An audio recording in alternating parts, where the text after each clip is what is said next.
Hello, Internet. I'm Jackie Fox. Welcome to Politically Non-Binary, where we don't pick sides with any particular political party, even though I do, myself, have my own ethics and philosophy and biases.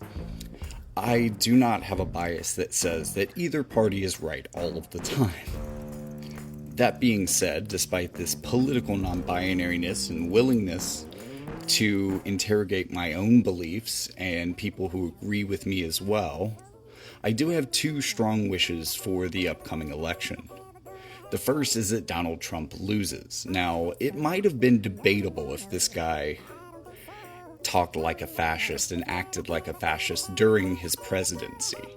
There was certainly a lot of dog whistling, and there was certainly a very loud, active, and supportive, very pro-fascist base within the Republican Party. And there has been, for a long time in a lot of ways, like the Klan and such has always supported the Republican Party pretty heavily, but they really came out of the woodworks for him, and he was absolutely dog whistling to them the entire time. But was he actually a fascist? Was he a person who really had the policies and the positions and the political will to carry them out that would really make him a Mussolini-esque figure, if not even a full Hitler?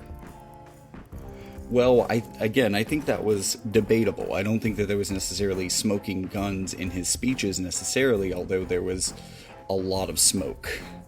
But the gun remained unfound until this year, where he basically got desperate after Kamala Harris took up the role of running against him, and he's really started dog whistling so loud that I think people are actually starting to hear it. It is not debatable after you listen to his recent speeches whether or not he is running on a pro-fascistic campaign. And when you look at Project 2025, you really see American fascism in detail. Now, I do believe that there are good-natured conservatives out there, at least in the voter base. I think that a lot of these people are incredibly disingenuous when they become politicians, the people who espouse these beliefs, because in my lifetime they've never really done anything to support them. And I think that there's a lot of disaffected conservative voters out there who aren't bad people, who see this as the lesser of two evils, but because one party at least talks in a way that they support, they have to support that party. Even if they aren't likely to do the things that they say, they still support them just because they're at least saying the right things. So how can I build a party policy? Something maybe even as comprehensive as Project 2025 that provides a roadmap to make my second wish for this election come true. I hope that this type of fascism, American fascism, being defeated twice, being defeated even after he's said the quiet part out loud in multiple rallies, is really a definitive answer as to whether or not the American people will support this. The Republican Party has been out of ideas for a long time, and this has looked popular. But I think being defeated twice on the national level might be enough to make them reconsider. So how could they pursue a set of policies that is competitive with democratic ideas on a lot of these things? Because there are a lot of problems that both parties agree we have. And how could we make them, as the Republican Party, more effective in fixing them? Now you might be saying, why would I be supporting the Republican Party here? Why would I be hoping for a strong Republican Party? I've heard a lot of people say this, fuck them, they're terrible. And yeah, historically they have been. They would really have to change a lot. And even if they ran on this even if they cited me and said, hey, Jackie Fox had the right idea, we're going to run on exactly this policy, I still might not vote for them in 2029. They would actually have to start doing some of these things before I'd really believe that they were going to do it. They have so thoroughly lost my trust. And I think this is true for a lot of Americans, even American conservatives, and even consistent Republican voters. I think that they would, there's a certain loss of trust that they would have to make up for before we would really believe in them as a competitor to the Democratic Party that would honestly do good work. So what would that good work and good solutions and good ideas look like when projected through the prism that is conservative culture and that is the conservative idea set? The King of New York is back to reclaim the city that he built! She's a fake, a fraud, she's a pretender. Her and her pimp handlers will destroy our country. She is the devil, whoever screamed that out. She is the Antichrist. She's just so impressive. As the first Samoan, Malaysian, low IQ, former California prosecutor ever to be elected president. But before I move on, I do want to talk about a few points from the evening that were especially bad for various reasons. There's plenty of fashy stuff in here, and just the general tone, the way that he talks about himself and what he wants to do, being a dictator on day one. Like, there's just so many huge red flags, but let me go into some specifics here. It's kind of funny that they tried everything else, and now they're trying to kill him. They better not! Try again. Try again. First of all, does anyone else get the impression that Rudy Giuliani really wants someone to take this guy out? Like, I feel like when he said try again, because of that pause, it was like he was thinking in his head, try again, please. It's just so strange the way he said that. But the worst was the joke that basically opened the whole thing. They chose this comedian to be their headliner. He submitted all of his jokes in writing. They had to turn down his ability to call the opposing candidate a cunt. I haven't seen the joke.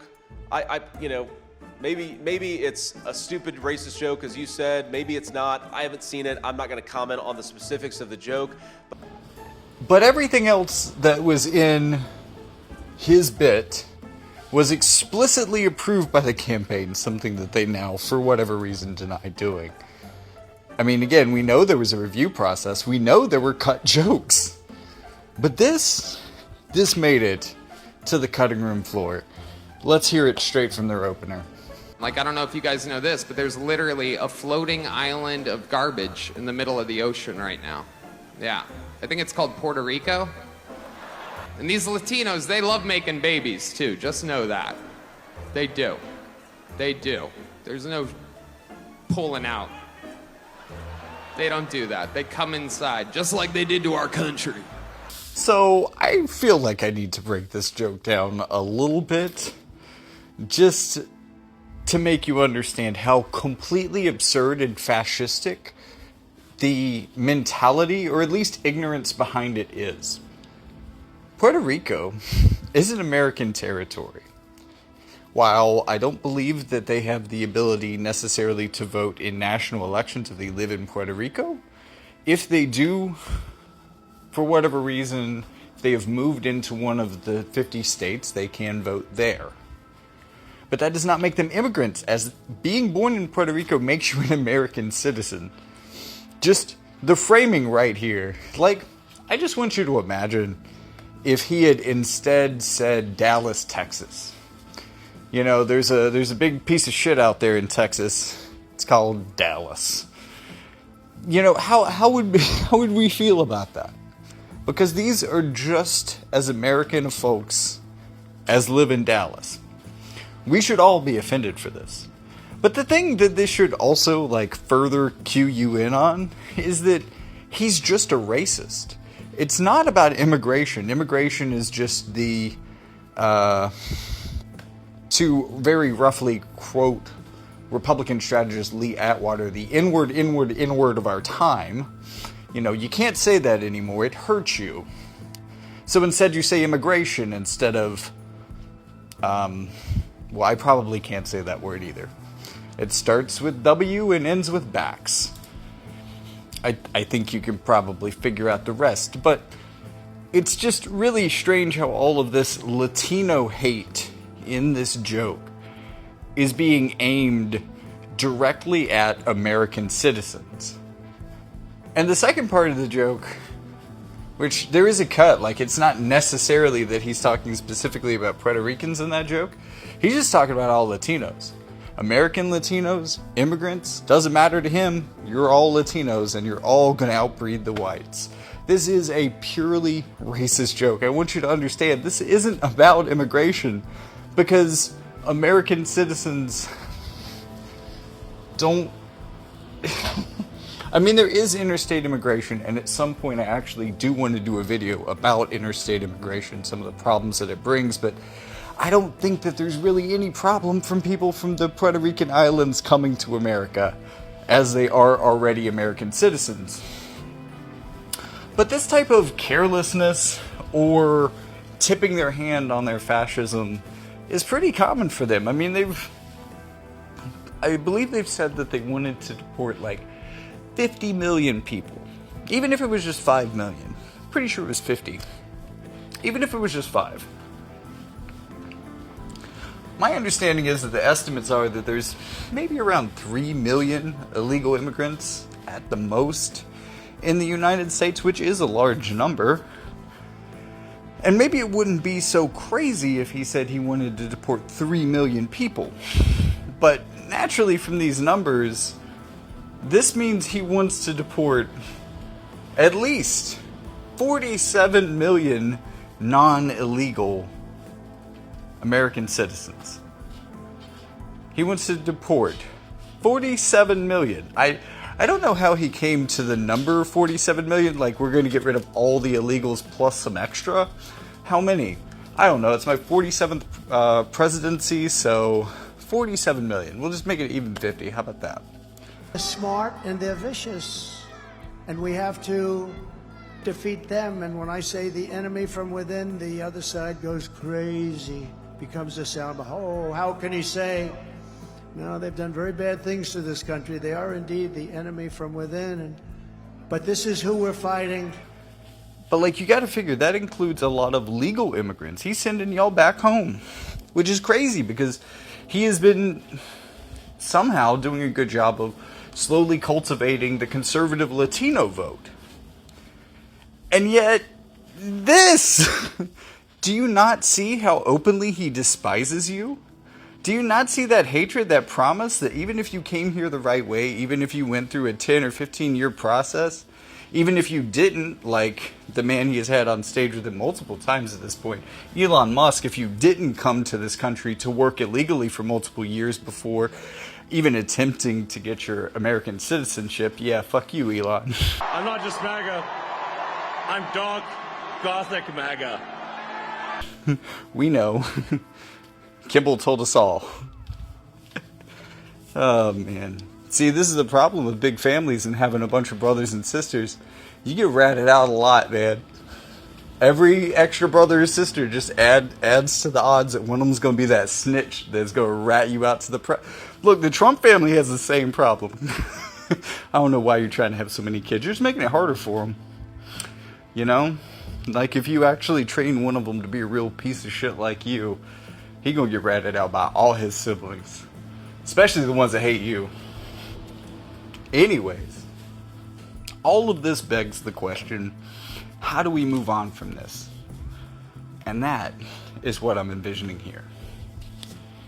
Well, that's what I've imagined here in this slideshow.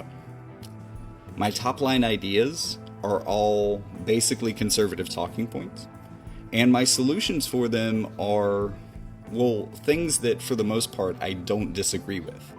If you agree that this is a problem, my proposals here I think are the best solution. And sometimes these solutions do overlap with things that I have found in Project 2025, or things that I've found in conservative speeches, or things that I've found in conservative party platforms. If you write 900 pages of text, there are bound to be a couple of good ideas in there. It's just too bad that some of those good ideas have been drowned in fascistic, anti-LGBT, anti-immigrant nonsense. So I dug some of those out, dusted them off, and added some good ideas to them, and that's how I got to Project 2029. Again, this isn't my personal preferred political stances, but I think that a conservative party running on these would be one that would eventually gain my trust. Just saying. Like, if this is what it would take for me to trust the Republican Party. So let's get started with Project 2029. Economic priority number 1 for the Republican Party for this is going to be reducing national debt. Now, how we're going to do this, because this is something that they always talk about and do very poorly when they're in office, is by increasing federal revenue, reducing government spending, and overall pursuing the growth of the economy by meeting people's needs. Because there are a lot of needs that need to be met, say, in the area of childcare, that would make money for certain people, that would further grow out our economy in a sustainable way and provide jobs for everyday people. I mean, I don't want to say that watching kids isn't hard, but it should be relatively easy for a set of human beings to run a daycare, I would imagine. End trickle-down economics. This is actually a favorite policy of George H.W. Bush, who was president at the end of the 1980s. He got into office as a Republican by rebuking the Reagan-era policies. Unfortunately, he wasn't a very exciting president, and no one wanted him again, so I'm going to bring that back. And it's a pretty simple way to balance the budget. So all we have to do is undo the failures of Trump, Bush, and Reagan in their commitment to the failed ideology of trickle-down economics. And we do this by taxing the most wealthy, as well as increasing tax rates on unearned income. And I do agree with the conservatives that we do need to consolidate or remove bloated institutions. There's several agencies with similar purposes that can be folded into one another to reduce costs, while other unnecessary departments will be closed entirely. So thinking about like ICE, DHS, CDP, BLS, BEA, CB, VA, TSA, we could take all of those agencies and break them down into basically 3 new agencies. I mean, we would be able to consolidate so much in terms of government employment. That would save us money on government pensions, all sorts of things like that. But we'd require less buildings, less infrastructure to support these different institutions, etc., as well as just kind of removing some of their roles and functions as unnecessary waste of taxpayer dollars. And then finally, this is another one that they've been promising for a long time, and I'm going to do it, or at least my policy is going to do it. Again, I'm not running as a Republican politician. That would be funny. I should run on this. This would be interesting. Repeal Obamacare, and then replace it by replacing it, not and then. Actually, I think that's problematic. You don't repeal Obamacare without a replacement. Replace it with a national single-payer program that's free at the point of use and means limited, giving better outcomes for patients for less than paying health insurance middleman, as we currently do. Now, zooming in on that a little bit, what we want to do is budget for a surplus economy. Step 1 for that is by raising federal revenue through a wealth tax, closing tax loopholes, higher taxes on capital gains, increased income taxes on individuals making $125,000 a year and more, increased taxes on legalized drugs, multi-property ownership via the Trump-Biden tax, carbon emissions, big corporations, and businessmen. We're also going to nationalize oil extraction and begin profiting from our own oil exports at the federal level. Step 2 is to reduce military recruitment and budget. Nationalize healthcare to save compared to ACA spendings to support insurance companies. Absorb several superfluous agencies with larger agencies which might be able to take over their duties. Step 3 is to build an economy by supporting higher worker pay, allowing families to keep more of their income after taxes, allowing more spending power to the middle class to support a new generation of small businesses. Economic priority number 2 is to support the working class. This is going to start with helping the individual by lowering taxes on everyone through raising the standard deduction and ensuring access to government jobs with benefits and free job training programs for adults who might need those to get those jobs. We're going to support workers by breaking up big businesses, supporting unionization efforts and the expansion of worker democracy, and increasing enforcement of existing worker protections by funding pro-worker agencies. Also, another really good thing here would be passing the PRO Act. That would do a lot of this stuff as well, so that would be great. And then finally, we want to create some jobs through the creation of new nuclear power sites across America and the creation of the civilian corps. So you might be asking yourself, what is the Civilian Corps? This is an idea that I got from, I think it was FDR, who did a very similar project as a way of getting through the Great Depression.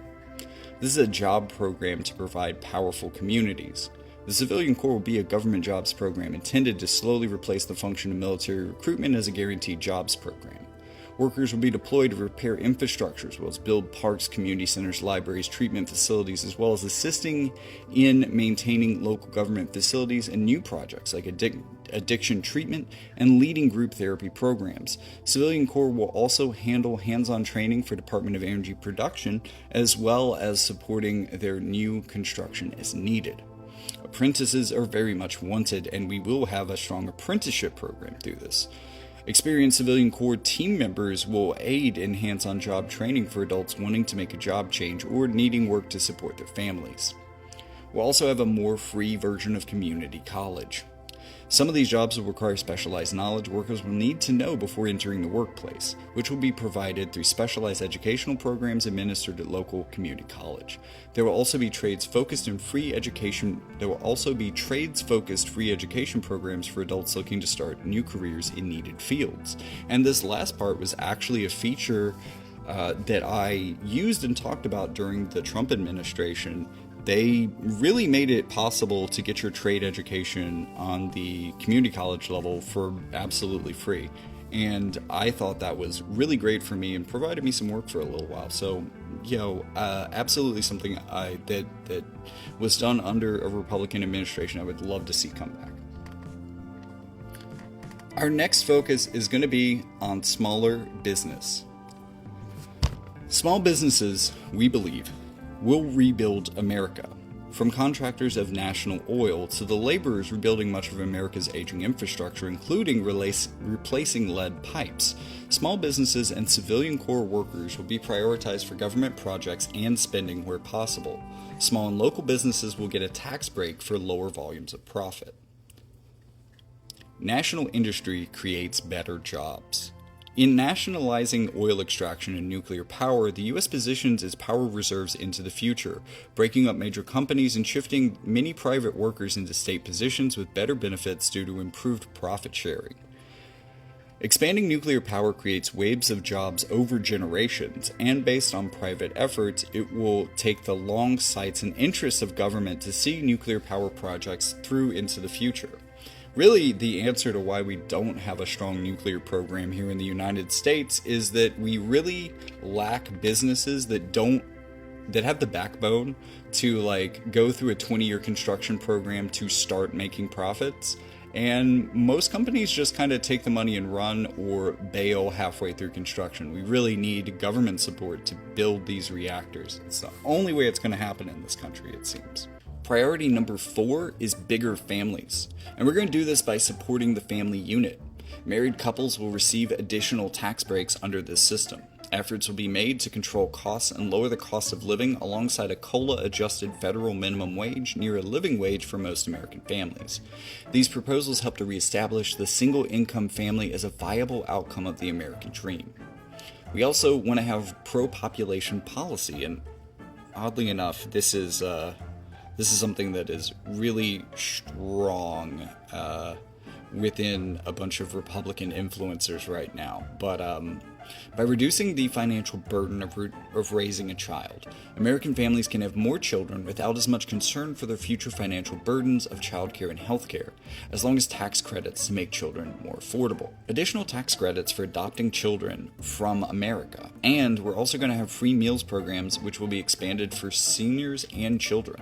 Again, adoption is something that we really want to support here. Adoption, I think, if we want to move away from abortion as the way of dealing with a pregnancy, and I'm not saying that we should personally, but if we were thinking about that, we need to prioritize adoptions, and adoptions coming from within the country especially, instead of people who like to, adopt whatever color child they want because they have the money to import children from all over the world.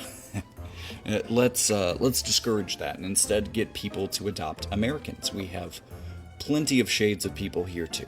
Let's move on to national policy, though. First thing we want to do is protect the border. I'm going to do this, or this policy program would do this, by creating the Department of Border Integrity to streamline our focus on our borders within a single agency, because currently there's like 4 different departments that do this. Creating also the Department of Cybersecurity to protect the American from within, inside, and outside of our borders within digital spaces, and to defend the country, its businesses, and its citizens from the increasing threat of cyber warfare. Let's also, one of my favorite things that Trump ever said, he said it, this is one of the only policies he ever advocated for that I was like, yes, absolutely what you just said, let's do it. And this won a lot of my father's favor when he heard this one too, but we need to limit Congress people to 3 terms, effective at the end of current terms, and limit Supreme Court justices to 20-year terms as well, effective 1 year after implementation. We also need to stop corruption. Congress, the President, and Supreme Court justices must divest and accept a binding agreement with financial and disciplinary penalties for conflicts of interest and their own lack of divestment. The Trump presidency was an absolute disaster because he just kept taking just millions in foreign money by having people pay outrageous prices, foreign nationals that wanted to win his favor, pay outrageous prices to stay at his hotels, effectively as a form of bribery to the American president. And this was so incredibly systemic. But he wasn't even the only person who did this. He also required a lot of government personnel stay at his facilities for exorbitant prices, knowing that the country would pay for it. So he just profited a lot just from having hotels during the presidency, because he could force people to stay in them, basically, at whatever price he wanted. It's pretty weird, and this kind of thing shouldn't happen. Also, like Judge Clarence Thomas, you know, there's the big issue in the Supreme Court right now is, while there are like ethics guidelines, there's no enforcement, there's no penalties, and we need to fix that. We need to make America create again. MACA. The MACA movement. We need to take over the current nuclear projects and plan new ones in order to create a national backup energy grid for emergency conditions like hurricanes, etc. Or Texas. Whatever's going on in Texas with their power grid in general, they need help, and we can help them. As well as seeing the creation of a national power grid as well, run by the civilian corps and maintained by the civilian corps. We're also going to do some trust busting. We're going to break up big tech. This is one that conservative weirdos have been really excited about for a while, and I don't disagree with them on this. Meta, Alphabet, Disney, these are black holes for innovation as far as mergers and acquisitions and how they consolidate corporate power. This problem expands beyond big tech, though. However, this is an industry where old problems have seemed to accelerate the fastest. We need to regulate apps. We need to make them less addicting, less creating of FOMO, have lower ceilings for whaling, etc. This goes especially for apps designed to draw in young audiences. We need to break up big real estate. We need to make real estate market collusion, like RealPage, illegal and fine its participants. Make it less profitable from a tax perspective also to own multiple properties for both individuals and corporations. So this is a story that I've heard from multiple people living in the South who had farming families and had a stable income off of that, who were all ruined by the farm bills of the 50s and 60s. And the way that they messed this up was by providing subsidy for high volume production, which meant that there were basically no subsidies for small business anymore, and that all the subsidies were being eaten up by these big businesses. And what happened is the bigger farmers bought up all the small farms, so that because the small farms were now basically out of business and unprofitable, their land ended up being used to profit these people. Sometimes they became sharecroppers, you know, they farmed their own land for someone else because he could sell it for a price that would actually be supported by the federal government. We need to do the opposite of this here. We need to make it financially disincentivized to own all the fucking property in a town. I mean, this should be relatively simple. You should not be able to run a real estate monopoly. Even And I would set the standard for what you would think of as kind of a monopoly a lot lower here. You know, even controlling 10% of the market is quite a lot in a small town. We also need to create a new playing field. In addition to supporting individual taxpayers and small businesses, this also helps to create a competitive advantage for functional small businesses serving their local community, as well as creating a steady stream of work for the civilian corps. Here's our social policy. First, let's talk about abortion. I'm going to try to level with you here. I don't necessarily agree with this, but I think that this would be a reasonable standard. And I think that the conservatives are losing a lot of people, men and women, because this affects everybody.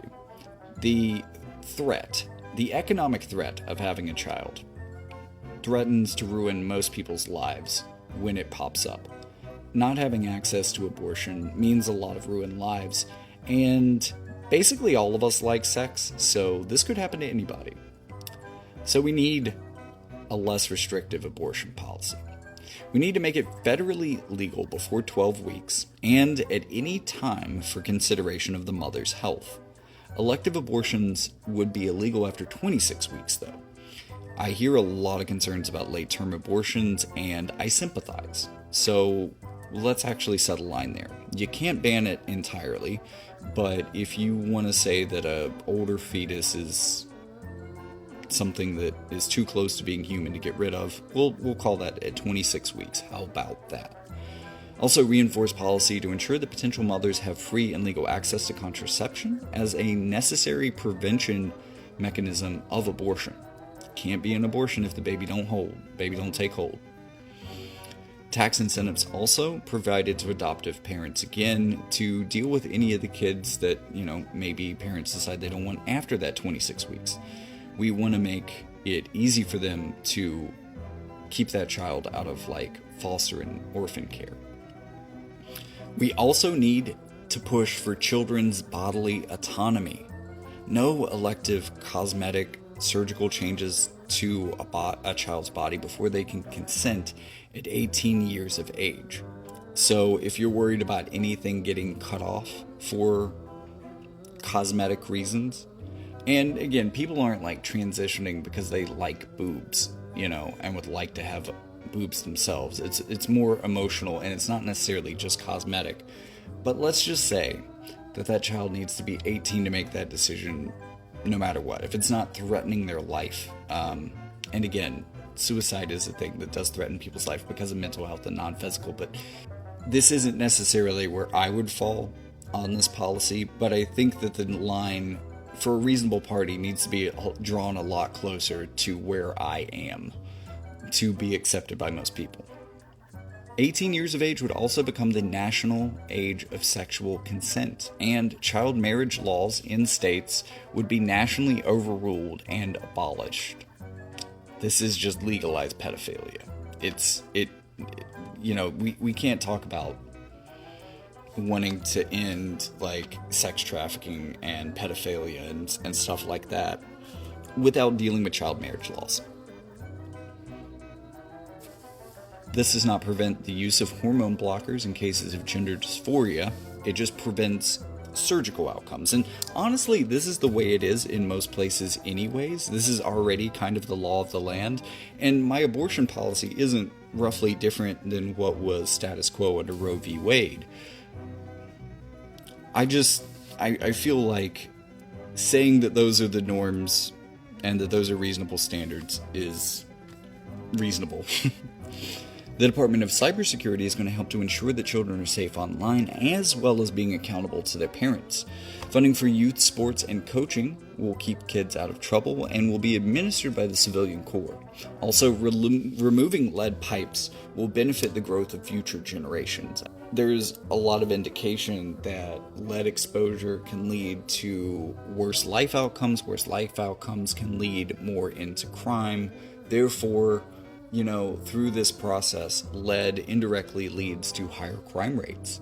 So again, and worse outcomes for our children. So we can improve the outcomes for our children while lowering crime by removing lead pipes. We need to make this a priority. I've already mentioned it a couple times because really it is important. It comes up a lot.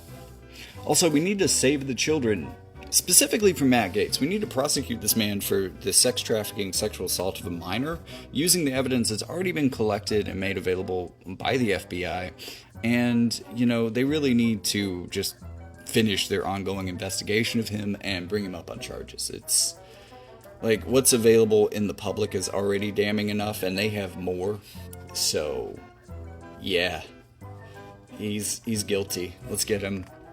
But that's not all for social programs. We have more social programs because we believe that social programs are the way to fix the community and society. We focus on the family, we focus on social programs, and that will fix the societal unit as much as we can. We need mental health to combat loneliness. We need funding to create new community centers where people can meet each other in their community in a safe public environment.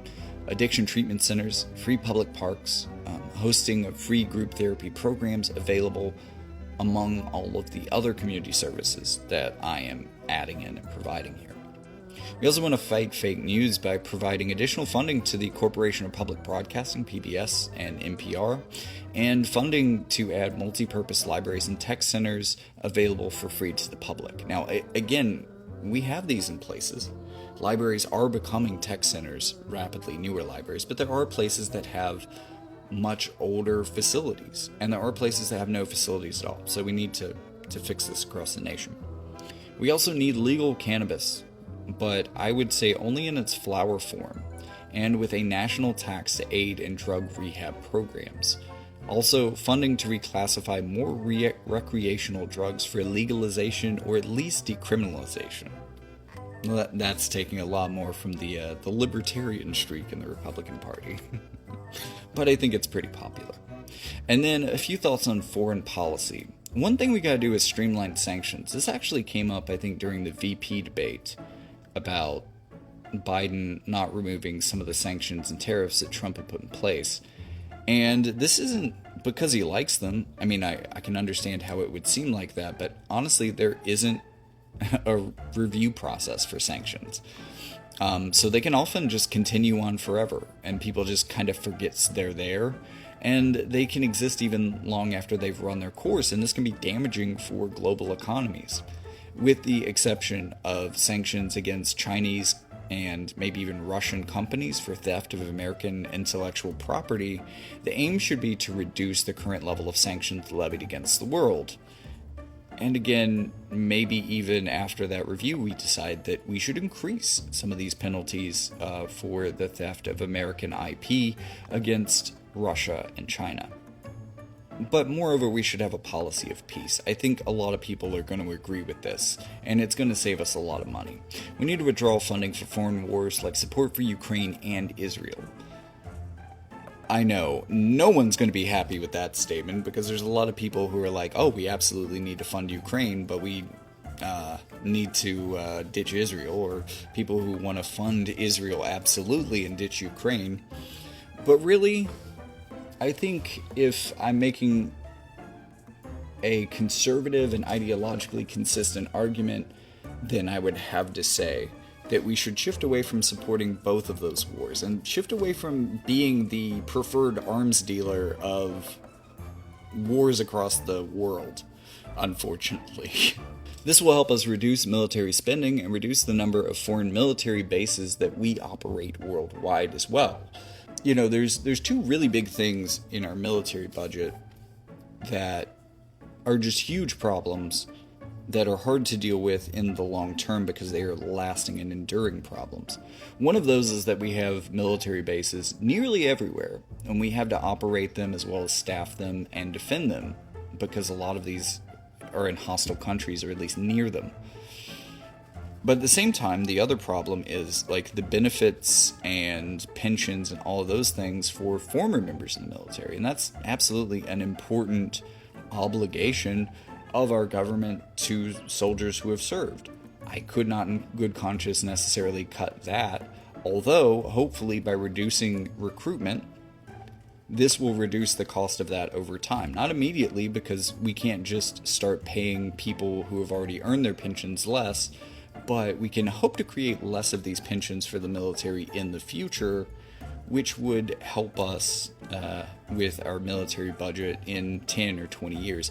And, I think it's important to think about what our military budget looks like in 10 or 20 years, because often conservative policy is functionally very short-sighted in that they think about what it will do immediately often and completely forget the absolutely horrible position that it might put our country in for the next 20 years, like Bush or Trump era tax cuts, and how they have just absolutely ballooned the budget massively, as well as the war in Iraq. That was a massive leech on our military budget for a long time, and now, even though the war is over, we're still paying a whole generation of soldiers who participated in that and who earned that pay. I'm not saying don't pay them, I'm just saying that even now that the war is over, we probably still have 20 or 40 more years that we'll be paying for it in a completely different way. So we just really need to, the most immediate thing that we can do is closing those foreign military bases where possible, which means, which shifts to a world where we provide less support to foreign wars like this and play less of a world police type role. But secondly, through the reduced recruitment that I've been talking about throughout this, we will hopefully lower the other numbers into the future. And my hope is that even though 1 or 2 terms of this policy wouldn't really do a lot immediately, 1 or 2 terms of this policy could set up our children and our grandchildren for a prosperous future in a way unlike almost any other decision that we could make for the American budget, because of just how much money these 2 forms of government military spending take up in our overall budget. But as you can see here, I have a lot of ideas, and I've also rated them all, whether they are like a positive for the budget or a negative. Some positives are bigger than others, but I'm not going to read these necessarily. This is going to provide a lot more detail on projects and policies that I would support here, and if I really wrote these out in the same way that I did for the whole spreadsheet, I might have a 900-page document. But what I'm going to do is just kind of scroll through them here so that you can take a read. And you can see that, from our economic policy, we have a lot of things to increase the national budget. And then we're going to spend a little bit of that money on the little guy, small businesses, building the future and supporting families. You can see the flow of money in and out right there. You can see the reallocation happening on the spreadsheet. So thank you so much for watching. I'm Jackie Fox. This channel is politically non-binary. If you want to check out more of my stuff, click the link in the description. There's also a podcast version of the show if you just want to listen along. This would have probably been a pretty good episode for it, too. Anyways, if you'd like to be involved in that, click that link. You'll also find ways to support my channel and the books that I write. I am a fantasy fiction writer, so if you're into that kind of stuff, check it out. But also, I've been more recently writing kind of like a near past, actually at this point, definitely, near past cyberpunk about the pandemic and how we recover from it, and how this weird blossoming of like big tech and big tech malfeasance that we've seen since, and just how it affects us, but in this strangely dystopian kind of way. And if you're interested in that, It Even Happens While We Sleep, which is the first book in that series, is available for $15 in hardcover. It's a really nice copy of the book. Check that out. Remember to like and subscribe, and because this channel can be a little controversial and talk about controversial topics, especially like whenever I talk about like spy stuff or like influence operations, that shit just gets immediately depressed on YouTube. And if you want to see those videos, if you want to make sure those videos get seen, if you think they're important, be sure to ring the bell so that you see them, because YouTube is going to try its best not to show you. At least that's been my experience of them. Anyways, with all that being said, thank you so much for watching, and I'll see you in the next one.